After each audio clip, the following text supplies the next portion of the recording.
దేవునికి స్తోత్రములు. దేవుని బిడ్డలారా అంతా క్షేమంగా ఉన్నారండి. మన ప్రభువును రక్షకుడైన యేసుక్రీస్తు వారి యొక్క అపారమైన ప్రేమ చేత పగటికి పగలు రాత్రికి రాత్రి మనల్ని కాపాడుచు ఉన్నారు. దేవాది దేవునికి వేలాది కోట్లాది స్తోత్రాలు. ఎంతగా మనల్ని ప్రేమించే దేవునికి ఏమిచ్చిన ఆయన రుణం మనం తీర్చుకోలేము.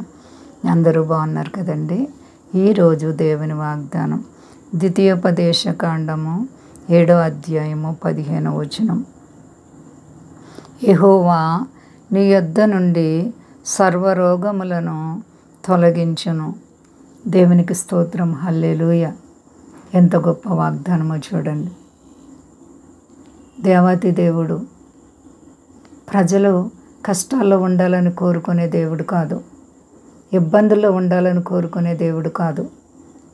ఎంత గొప్ప వాగ్దానం చేస్తున్నారో చూడండి. యెహోవా సర్వరోగములను కూడా నీ యొద్ద నుండి తొలగించును. నీ పేదరికం, నీ కష్టాలు, నీ వ్యాధులు, నీకున్నటువంటి అప్పులు భారాలు, నీకే పరిస్థితుల్లో ఏ కష్టమున్నా సరే విడుదల చేసే దేవుడు, స్వస్థపరిచే దేవుడు, వాటన్నిటిని కూడా నీకు కీడు రాకుండా విడిపించే దేవుడు. ఎంతటి పరిస్థితినైనా సరే దేవాతి దేవుడు నీ పక్షంగా వ్యాజ్యమాడే దేవుడు. కాబట్టి నీ హృదయంలో దేవుని గూర్చిన భయభక్తులు ఉన్నాయా? ప్రియమైన సహోదరి, నీవు ఎప్పుడు కూడా సంతోషంగా నెమ్మదిగా ఉండాలంటే దేవునిలో భయము, భక్తి, విశ్వాసం కలిగి ఉండాలి. నీకెంతటి కష్టం వచ్చినా దేవాతి దేవుడు నిన్ను విడిచే దేవుడు కాదు. ఎప్పుడైతే నీవు ఆయన మీద ఆధారపడతావో నీ యొద్ద నుండి సర్వరోగాలు తొలగిపోతాయి. వ్యాధి బాధలే కాదు, నీవే కష్టంలో ఉన్న విడుదల పొందగలుగుతావు. ఎలాంటి ఇబ్బంది వచ్చినా నీవు విజయాన్ని, విడుదలని పొందగలవు. ప్రియ సహోదరి, సహోదరా, దేవునికి భయపడు. దేవుడు నీ చేయి పట్టుకుని విడిచే దేవుడు కాదు. దేవునిని ప్రేమిస్తే దేవుడు నిన్ను కూడా ప్రేమిస్తారు. దేవుడు అంటున్నారు, నన్ను ప్రేమించేవారిని నేను ప్రేమిస్తున్నాను, నన్ను ప్రేమించేవారిని ఆస్తికర్తలుగా చేస్తానంటున్నారు. మరి నిన్ను ఉన్నత స్థితికి ఎదిగించాలంటే నీవు దేవునిని ప్రేమించాలి. దేవునిని ప్రేమించడం అనగా ఆయన ఆజ్ఞలు గైకోవాలి, ఆయన మాట చెప్పి నడవాలి. అదే ఆయన ప్రేమించడం.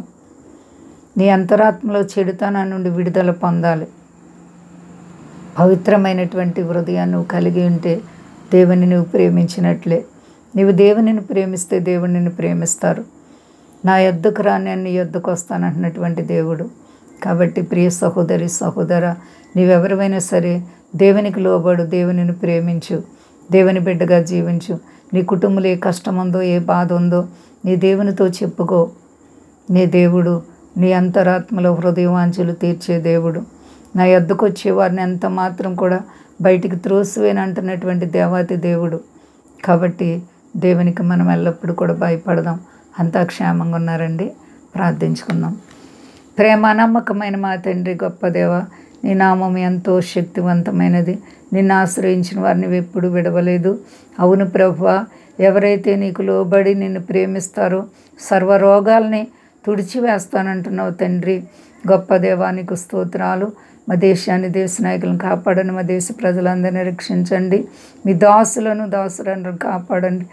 స్వదేశాల బిడ్డలందరినీ కాపాడండి తండ్రి. సర్వ ప్రజల్ని చల్లగా కాపాడండి. సమస్యలు, రుణాలు, ఆర్థిక పరిస్థితులు, ఆయా ఇబ్బందుల చేత ఏ బిడ్డలకే కష్టం ఉందో యేసు నామములో విడుదల కలుగును గాక. అందరికీ క్షేమాన్ని దయచేయి. నీ గొప్ప ఆదరణ ప్రజలందరికీ దయచేయి ప్రభువా. ఎక్కడ కూడా ప్రభువా నీ బిడ్డల్ని విడిచినట్లు బైబిల్ చెప్పలేదు. నీ ప్రజల పక్షంగా వ్యాజ్యమాడే దేవుడో.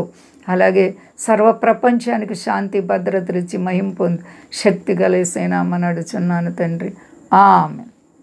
అందరికీ వందనాలండి. మా కొరకు, పరిచర్య కొరకు అందరూ ప్రార్థించండి. ప్రభువారు మిమ్మల్ని, మీ బిడ్డలను, మీ కుటుంబాలను దీవించి ఆశీర్వదించును గాక. ఆమేన్.